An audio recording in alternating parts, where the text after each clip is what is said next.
Hi, I'm Cherie Yanek, Churchill Librarian. Today I'm here to read to you Shining Star, the Anna May Wong Story. This is by Paula Yoo and Lin Wang. This is a biography, which, as most of us probably remember and know, a biography is a true story about a person's life.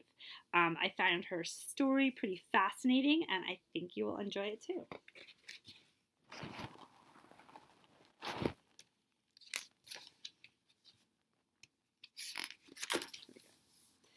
Anna May Wong struggled to free herself. Tight ropes bound her to the railroad tracks. A plume of smoke puffed into the sky as a train rumbled toward her. Oh my goodness. Some start to a story, huh? Stop daydreaming. Startled, Anna May opened her eyes. The train vanished. Steam, not smoke, hissed from a nearby boiler filled with dirty clothes. Get back to work, snapped her father. We have a full day's worth of laundry to clean and press. Anna May sighed. No longer a damsel in distress in an exciting movie, she was just a 9-year-old girl toiling away at her father's laundry in Los Angeles' gritty Chinatown. Her sisters Mary and Lulu scoured clothes with washing powder against scrub boards. Younger brothers James and Frank squeezed wet trousers through squeaky cylindrical dryers. Her mother, with baby Roger strapped to her back, hung up clean dresses to dry on a rod along the ceiling. Picking up a heavy iron from the coal-burning stove, Anna May felt the familiar ache in her arm. She saw the small burn scars that covered her hands. She longed to escape this dreary, back-breaking work. When Anna May finished ironing the shirts, she put them in a basket to lug up the hill to customers' homes. After she completed her deliveries, Anna May counted 5 pennies in tips. That was enough to buy a movie ticket for the afternoon matinee. There was nothing Anna May enjoyed more than sneaking away to the cinema. Watching a movie, she could escape her everyday life, travel to interesting places, and experience new things. Stashing her laundry basket outside, Anna May bought her ticket and slipped into the theater. Everyone gasped when the heroine of the movie was trapped in a sawmill. Anna May covered her eyes and peeked out between her fingers. The heroine with her hands and feet tied lay on a moving conveyor belt headed towards huge spinning blades. Suddenly the lights flooded on the room. The movie had ended with a cliffhanger. Anna May would have to wait until the following week to see if the heroine would be rescued. Anna May wished life was like the movies. She dreamed of a hero coming along to rescue her from working in the laundry and from the bullies at school. Most of the boys and girls in Anna May's school were white. They taunted Anna May, yanking her pigtails and shouting "Chinaman" and other hurtful names. Her father told Anna May to stay quiet and not fight back. Hold no malice in your heart towards anyone, he said. We must always be proud of our people and our race. Anna May tried hard to follow her father's advice, but still she hated going to school. One morning, as Anna May reluctantly dragged herself to school, she noticed a police barricade on Flower Street. Giant cameras and lights filled the sidewalk. A man aimed a camera at a woman dressed in rags. They were filming a movie. During the next few weeks, the movie set became Anna May's new classroom.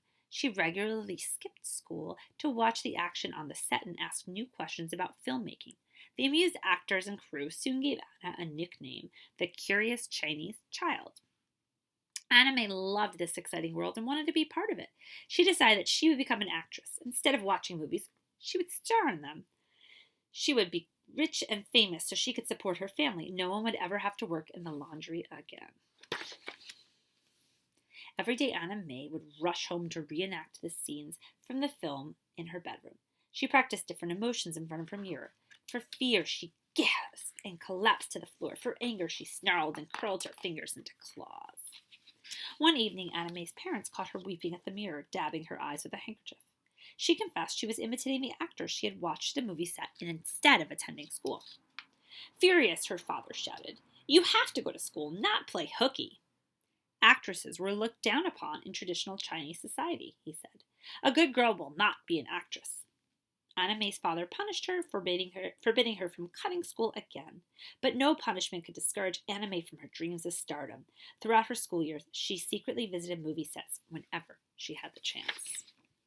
Seems pretty determined. When Anna May was a teenager, her father got her a job as a secretary. He hoped that lining up a steady career for her after high school would end her Hollywood fantasies. Instead, Anna May was fired after only 1 week because of her poor shorthand skills. Anna May grew to a height of 5 feet 7 inches, and she dressed in the latest 1920 flapper fashions. She cut her hair into a stylish bob with blunt bangs. She was beautiful and had many admirers. One was a movie director who needed 300 Chinese men and women to work as extras in the film The Red Lantern. Anna May begged her father to let her audition for a part. She could earn $7.50 a day. Her father grudgingly gave his permission because their family needed the money. Anna May was chosen as an extra for the movie. On her first day of shooting, hoping to look like a star, she dusted her face with rice powder. She curled her hair and rubbed several wet sheets of red-dyed Chinese tissue paper over her lips and cheeks. To her embarrassment, the director made her wash her face. Anna May was very disappointed to discover her job was very simple. All she had to do was carry a lantern down the street. Over the next few years, Anna May worked as an extra in many movies, hoping one day to be discovered and offered a bigger role. She never complained about the long hours on sets, and she followed all the director's orders. Soon movie critics were praising her large, expressive eyes and ability to convey emotion with graceful hand movements. So I think that's her right there. Although Anna May's father was still disappointed on her career as an actress, he admired her diligence. If he couldn't change her stubborn mind about Hollywood, he explained to his daughter, then he would do his best to help her succeed. Anna May's father insisted on driving her to all her auditions. He also suggested that she live at home. Instead of paying rent for an apartment, she could save her hard-earned money. Anna May won her first big role in Bits of Life, a 1921 movie starring Lon Chaney as a Chinese man named Chin Chow. She played his wife, Toy Sing. To her shock, Anna May learned they were not allowed to kiss on screen. Movie studios forbade actors and actresses of color to kiss their white co-stars because they feared audiences would disapprove. Even worse, Anna May saw a makeup artist dusting yellow powder on Chaney's face to give him what they claimed was a Chinese skin coloring. He also used tape and spirit gum to pull Chaney's eyes into an exaggerated slant. This makeup was called yellow face. The yellow face makeup disturbed Anna May. Her father had always told her to be proud of her race, but the ugly makeup made her feel ashamed. She wondered if movie viewers would assume all Chinese people looked that horrible. Still, Anna May was earning $150 a week, money her family needed. She put her concerns aside and played the role. In her next several films, Anna May won several small supporting parts. Although she was proud to help her family with the earnings from these movies, she wasn't proud of the roles. Many of her characters portrayed Chinese women in a negative light and promoted stereotypes, from the scared and submissive China doll to the evil and domineering dragon lady. Anna May hated these demeaning images, but she could not afford to turn down the parts. Still, she always gave her best performance, hoping one day to play a dignified leading role. Frustrated with the roles in Hollywood, Anna May moved to Europe for a few years and won supporting parts in British and German films. In 1929, her role as a graceful dancer in Piccadilly made her an overnight sensation in Europe. People mobbed her everywhere she went, and European girls cut their bangs short like hers. She had finally achieved her dream of international movie stardom. She looks pretty much like a starlet there. A confident Anna May returned to the United States in 1935 to audition what was considered the most important movie of its time for Asian American actors. The film version of Pearl S. Buck's Pulitzer Prize-winning novel, The Good Earth, would depict China in a realistic manner. Anna May wanted the lead role of Olan, the loyal and kind-hearted wife to Chinese farmer Wang Lang. But the role of Wang Lang had already been given to Austrian-born actor Paul Muni. In the script, Olan had to kiss her husband. Because of the movie studio rule against interracial kissing, only a white actress could be cast as his wife. German-born actress Louise Rayner won the role. So instead of hiring 2 Chinese actors, they hired 2 white actors to depict it. So I can understand why Asian American actors must have been incredibly frustrated. Heartbroken, Anna May stood at a crossroad in her career. Her ethnicity was keeping her from achieving her dream and becoming a Hollywood star. She loved acting, but was uncomfortable taking roles that presented racist images. She wondered why Hollywood and Americans accepted these unfair views. Was she doing more harm than good with these movie parts? I'm torn between my race and my American homeland, she said. Not feeling welcome in her own country anymore, Anna May decided to go to China. She would visit her parents who had recently retired and moved back there. Although Anna May had never been to China, she was eager to learn more about her heritage. I'm traveling to a strange country, she told reporters as she boarded the SS President Hoover. And yet, in a way, I'm going home. Anna May arrived in Shanghai on February 9, 1936. Along with the thousands of cheering Chinese fans waiting for her at the pier were just as many Chinese people who resented her for playing movie roles they believed were disrespectful to Asians. A gracious Anna May defended her career, saying that if she was to be an actress, she often had no choice when it came to the parts she could play.